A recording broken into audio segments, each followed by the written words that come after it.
We are here again at the Botswana Network on Ethics, Law and HIV and AIDS, a local human rights organization, and our conversation today is centered around gender-based violence. This week alone, the Botswana police released a report that indicated that a woman was beheaded by her intimate partner. And as we speak in South Africa these past few days, there have been demonstrations of women, in fact civil society, marching towards the union buildings to protest against these high rates of gender-based violence and rape and other sorts of femicide.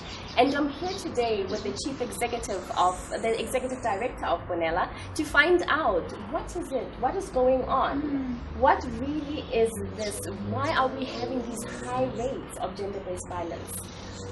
It's really appalling that every single day a woman somewhere experiences some form of violence. And in this country, it is appalling that we get reports of women killed by their partners, and yet we carry on as if it's business as usual. The truth of the matter is that we do not recognize women as rights holders as a society, and therefore that is why even amidst all these atrocious acts, we still find it business as usual, and we are not doing or saying anything about it.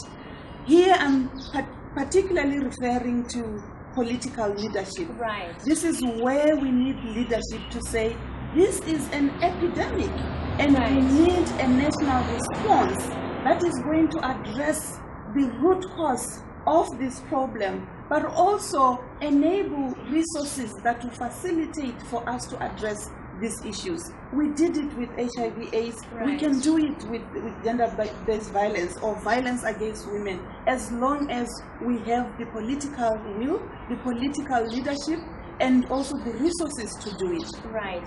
I remember that the Gender Links Botswana, they conducted a study which indicated that over 67% of women here in Botswana have experienced some form of violence against them in their lifetime. That is true, and I strongly believe that the statistics are not actually representative of what is going on in our communities.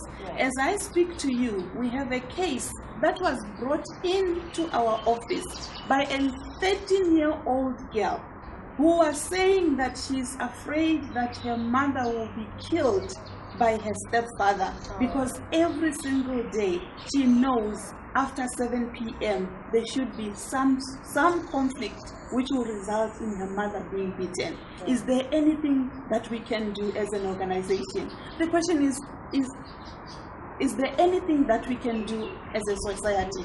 And the truth of the matter is that yes, there is something we can do. These statistics that we are making reference to, they happen within our neighborhoods. They happen within our families. They happen everywhere that we live. In our workplaces, we know someone who is being abused. And yet we choose to turn a blind eye.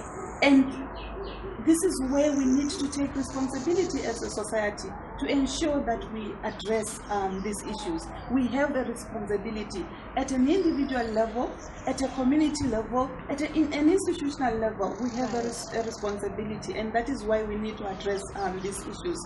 For women particularly in relation to HIV/AIDS, we know that gender-based violence or violence against women actually predisposes women to HIV infection.